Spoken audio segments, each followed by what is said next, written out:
하나님은 아브라함을 부르시고 그에게 그의 씨에 대한 약속을 주셨으며 그에게 준비하신 아들 이삭을 허락하셨습니다. 그리고 그 아들 이삭을 모리아산에서 바치라고 하였을 때 또 준비된 순양을 이렇게 허락하셨으며 또 이삭의 배우자 리브가까지 준비하신 것을 우리가 봅니다.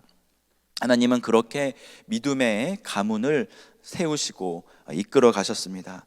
물론 중간중간 아브라함의 실수도 있었고요, 또 사라의 실수도 있었습니다. 하지만 하나님은 축복의 역사를 멈추시지 않았습니다. 오히려 가장 좋은 것으로 채우시며 사라에게는 웃음을 주셨고 이삭에게는 아내 리브가와 또 그에게 축복을 이어가셨던 것을 우리가 압니다. 하나님은 우리를 축복하기를 원하십니다.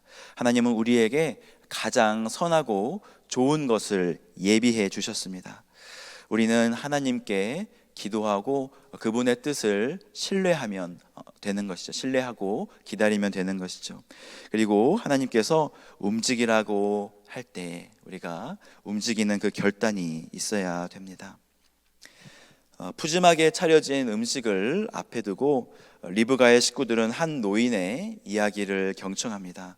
그는 하나님이 어떻게 이곳에 자기를 인도하셨으며 또 우물가에서 어떻게 리브가를 만났고 또 리브가를 주인의 아들과 결혼하게 하는 것에 대해서 이야기를 하면서 이제 리브가의 식구들에게 물어보는 것이죠. 가부를 결정할 것을 물었습니다. 리브가의 오빠와 리브가의 아버지는 그의 제안, 그러니까 이삭과 리브가를 결혼시킬 것에 대해서 흔쾌히 승낙을 하고요, 아브라함의 종은 리브가에게도 예물을 주지만 그 오빠와 어머니에게 귀한 예물을 줍니다. 그리고 아브라함의 종과 그 일행은 이제 먹고 마시고 그 밤을 리브가의 집에서 하룻밤을 유숙하는 것이죠. 그리고 아침이 되었습니다. 그런데 이 종이 아침이 되자마자 리브가와 함께 이제 집으로 가겠다고, 아브라함의 집으로 떠날 것을 말합니다. 리브가의 오빠 라반과 또 그 집안 사람들은 조금 의아했습니다. 왜냐하면 어제 저녁에 처음 봤던 사람이 오늘 아침에 이제 자기의 딸, 사랑하는 딸 리브가를 데리고 가겠다는 그런 말이니까요. 석별의 정이라도 고할 시간을 달라고 그들은 이제 아브라함의 종에게 이야기를 합니다. 55절 말씀입니다. 리브가의 오라버니와 그의 어머니가 이르되 이 아이로 하여금 며칠 또는 열흘을 우리와 함께 머물게 하라. 그 후에 그가 갈 것이니라. 보통 사람이었다면 그래, 어머니하고 이제 떨어지는데 그것도 근처로 가는 것도 아니고 좀 한 달 정도의 거리를 걸어서 이제 나중에 또 보게 될지 못 보게 될지도 모르는 그 길을 가는데 열흘까지는 조금 무리지만 한 이틀, 3일 정도는 기다려 줄 텐데 종의 대답은 확고했습니다. 56절 말씀입니다. 그 사람이 그들에게 이르되 나를 만류하지 마소서. 여호와께서 내게 형통한 길을 주셨으니 나를 보내어 내 주인에게로 돌아가게 하소서. 물론 자기가 돌아가겠다는 말이지만 리브가를 데리고 가겠다는 뜻이죠. 그의 모습은 마치 예수님을 따라 자기의 모든 것을 내려놓은 제자의 모습과도 같습니다. 어떤 이가 예수님께 나와서 이렇게 말합니다. 주님, 제가 주님을 따르겠습니다. 많은 나로 먼저 내 가족을 작별하게 허락하소서. 그때 예수님은 그래, 허락할게, 가족에게 인사하고 와라 라고 하지 않으시고 손에 쟁기를 잡고 뒤를 돌아보는 자는 하나님의 나라에 합당하지 아니하니라 말씀하십니다. 하나님은 조급하지는 않으시지만 지체하시지도 않으십니다. 예수님은 여유가 있으셨지만 결코 게으르지 않으셨습니다. 아브라함의 종은 끝까지 긴장의 줄을 놓지 않았습니다. 모든 것이 다 되었다고 맥을 풀지 않습니다. 어제 그렇게 먹고 마시고 즐거워했는데 오늘 아침 이제 채비를 차리고 이제 떠나려고 하는 것이죠. 그러자 리브가의 가족들은 리브가에게 의견을 물어보고자 그녀를 부릅니다. 58절 말씀 함께 보겠습니다. 리브가를 불러 그에게 이르되 내가 이 사람과 함께 가려느냐? 그가 대답하되 가겠나이다. 아브라함의 종이 우려하던 일이 일어났습니다. 사실 그는 이제 여행을 떠나기 전에 아브라함에게 이런 일이 일어나면 어떨까요? 이렇게 물어보았는데요. 여인이 만약 그 고향집에서 떠나지 않겠다고 하면 어떻게 해야 되는지 그는 우려를 했던 것입니다. 그리고 지금 그 모든 결정이 리브가의 손에 달려 있는 것이죠. 가족들이 리브가에게 이 사람과 함께 가려느냐고 물어본 것은 이 종의 생각이 너무나 확고하기에 지금 가거나 아니면 가지 않거나의 둘 중에서 결정을 해야 했기 때문이었던 것입니다.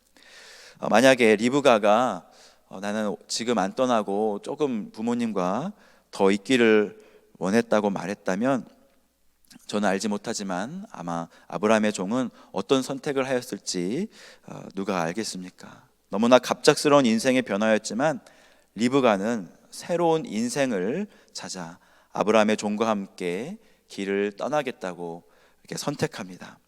그녀는 아직 이삭도 보지 못했습니다. 어떤 사람인지 알지 못한 것이죠. 아브라함도 보지 못했습니다. 하지만 그녀는 하나님을 신뢰하고 그 길을 떠났던 것이죠. 이제 그들은 리브가를 보내줍니다. 그리고 리브가를 축복해 주죠. 60절 말씀 함께 보겠습니다. 리브가에게 축복하여 이르되 우리 누이여 너는 천만인의 어머니가 될지어다. 내 씨로 그 원수의 성문을 얻게 할지어다. 이 축복은 창세기 22장 17절에 나오는 하나님께서 아브라함에게 축복하셨던 그 내용과 비슷한 내용이죠. 하나님은 아브라함에게 축복하십니다. 너의 씨를 하늘의 별과 같이 많게 하겠다. 그리고 대적의 성문을 차지하게 하겠다고 축복하셨는데 아브라함을 통해 이삭에게 흘러간 이 축복이 이삭의 아내 리브가에게도 흘러간 것이죠. 이 대적의 성문은 나중에 예수 그리스도를 통해 성취가 됩니다. 예수님께서 이제 원수의 성문을 차지한 것을 우리가 보게 되는 것이죠. 우리의 삶에서 죄는 항상 문 앞에서 기다리며 우리를 삼키려 합니다. 성문을 딱 틀어막고 앉아서 우리의 자유를 억압하며 나오지도 못하게 그리고 들어가지도 못하게 이렇게 기다리고 앉아 있는 것이죠. 하나님은 가인에게 말씀하십니다. 죄가 문 앞에서 너를 삼키려 하나 너는 죄를 다스리라. 하지만 그는 죄를 다스리지 못하고 실패하였습니다. 우리는 연약하여 하나님의 말씀에 순종하지 못하고 죄를 다스리기는커녕 오히려 죄에게 다스림을 받고 죄의 종노릇하며 살아갔습니다.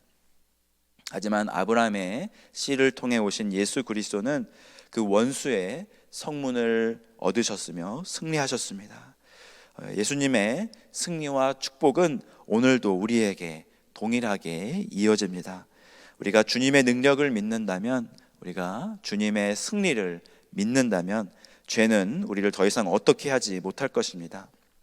하지만 우리가 십자가의 능력을 거부하고 내 능력으로 축복을 거머쥐겠다, 내가 죄를 컨트롤하겠다 한다면 죄는 오히려 우리를 삼켜버릴 것입니다.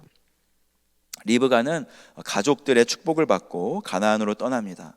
리브가와 여자 종들은 낙타를 타고 아브라함의 아들이 있는 이삭이 있는 곳으로 갑니다. 이삭은 브엘라 헤로이라는 지역에 있었고요. 그 브엘라 헤로이라는 곳은 하갈이 사라의 박해를 피해서 도망가다가 하나님의 사자를 만나고 지은 우물을 갖춘 곳의 이름입니다. 그곳에서 이삭은 묵상을 하고 있었죠. 날이 저물 때 그는 들에 나가서 묵상을 하고 있었는데 눈을 들어보니까 낙타들이 오고 있는 것이었습니다.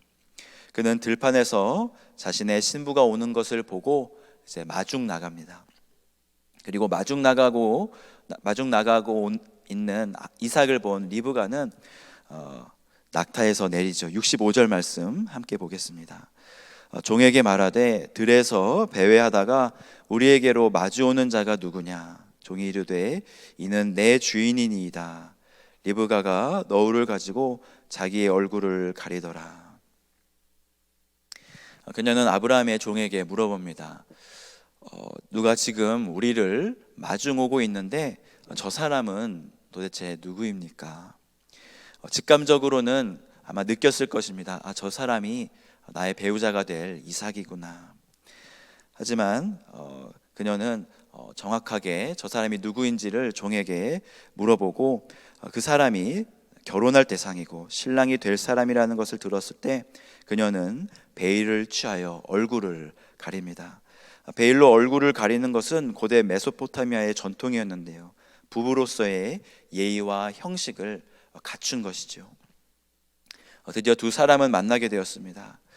그리고 종에게 어떤 일이 있었는지를 들었습니다. 성경은 기록하지 않지만 종은 이삭에게 하나도 가감없이 말해 주었을 것입니다. 하나님께서 얼마나 좋은 분이셨는지, 가장 좋은 길로 나를 인도하셨고, 또 리브가가 했던 선한 일과 또 그녀가 얼마나 열심으로 자신이 맡은 일을 행하는 자였는지를 말해 주었을 것입니다. 그리고 그녀의 결단이 있었기에 지금 우리가 이곳에서 만나게 되었다, 이렇게 말해 주었겠죠. 아브라함의 종은 리브가를 이삭에게 건네고 이삭이 이제는 리브가를 인도하게 됩니다. 67절 말씀 보겠습니다. 이삭이 리브가를 인도하여 그의 어머니 사라의 장막으로 드리고 그를 맞이하여 아내로 삼고 사랑하였으니 이삭이 그의 어머니를 장례한 후에 위로를 얻었더라. 어머니의 장막, 사라의 장막에 그녀를 드린 것은 이제 리브가를 통해서 하나님의 역사가 계속해서 흘러갈 것을 우리에게 이야기해 주는 것입니다. 아브라함과 사라가 믿음의 1세대였다면 이제 이삭과 리브가는 믿음의 2세대인 것이죠. 이삭은 리브가를 아내로 삼고 그녀를 사랑하였습니다. 남편이 아내를 사랑하는 것이 당연하겠지만 이삭은 리브가를 사랑하였으며 그 마음에 위로를 얻었지요. 창세기 20장을 하나의 이야기로 우리가 본다면 이 이야기는 이삭의 배우자를 찾아서 떠난 종의 모험 이야기이기도 하면서요, 리브가의 용기와 또 믿음을 통해 이삭과 리브가가 만나서 결혼하고 또 사랑했다는 해피엔딩의 이야기이지만 이 안에는 하나님의 계획하심과 섭리와 또 약속과 축복의 이야기가 그 안으로, 그 밑으로 흐르고 있는 것입니다. 하나님의 섭리 가운데 이제 하나님의 구원의 역사는 아브라함에게서 그의 자손 이삭으로 이제 옮겨집니다. 하지만 하나님의 역사는 여기에서 해피엔딩에서 끝난 것이 아닙니다. 이삭과 리브가의 이야기는 결혼하고 끝이 아니었습니다. 하나님께서는 우리의 삶을 통하여서 예수 그리스도의 그 축복의 이야기, 은혜가 이어지기를 원하십니다. 우리의 삶의 이야기가 비록 나만의 이야기인 것 같고 내가 잘되고 내가 복받는 이야기인 것 같지만 하나님의 눈으로 볼 때는 우리 삶에도 하나님의 구원과 섭리와 계획과 약속이 있는 줄로 믿습니다. 그래서 오늘 하루도 주님의 약속을 붙잡고 또 승리하는 복된 하루가 되시기를 주님의 이름으로 축복합니다. 이 시간 말씀을 놓고 함께 기도하겠습니다.